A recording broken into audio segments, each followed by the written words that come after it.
Welcome welcome welcome सूबेदार साहब welcome.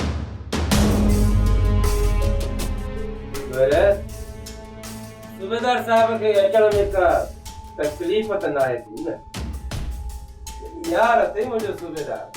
न रहे सर, सूबेदार साहब के त असां वॾे मान शान ऐं इज़त सां वठी आया आहियूं। बसि रुगो हिकिड़ी असांजी बदतमीज़ी ऐं महांगी हरकत ॾिठी। रहे सालार खान, तू वॾी ग़लती करे रहियो आहीं। तोखे शायदि कानून जी ताक़त जो अंदाज़ो ई न आहे।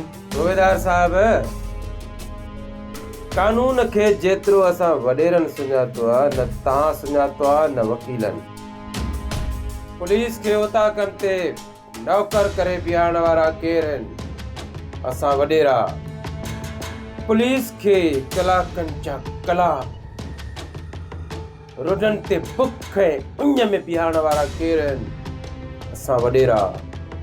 तारीख़ जा किताब खोले वञी ॾिस, 47 खां वठी अॼु ॾींहं ताईं कहिड़े वॾेरे खे सज़ा आई आहे? तूं सालार खान खे कानून जा दावा थो ॾीं। आख़िर तूं चाहीं छा थो? वरियाम जी आज़ादी। हिकु त तूं मुंहिंजे बंगले ते छापो हयो आहे ऐं ॿियो हिकु बेगुनाह खे क़ैद कयो अथई। उनजी सज़ा तोखे छो न मिले? रहे वॾा बाबा सूबेदार यार माण्हू, हिनखे सज़ा न ॾियो। ही त तव्हां खां माफ़ी अचणु आयो आहे। रहे सालार खान, मूंखे माफ़ कयो। हा, मूंखां ग़लती थी वई आहे। सूबेदार, माफ़ीअ जी बेइज़ती न कर। रईस सालार खान जे पेरनि ते हथ रखी माफ़ी वठ। रईस, मूंखे माफ़ कर।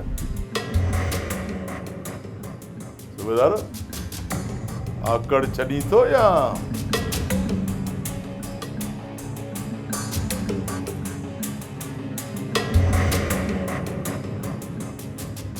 ठीक आहे सूबेदार, माफ़ कयो तोखे।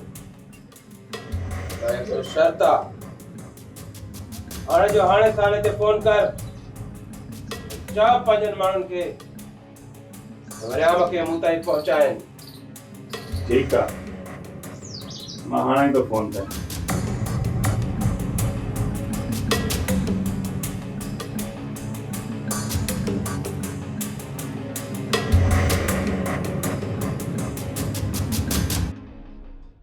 सोप सीरियल सिंध जाई तमाम एपिसोड्स ॾिसो हाणे HD क्वालिटीअ में। विज़िट करियो असांजो YouTube channel Sindh TV HD drama.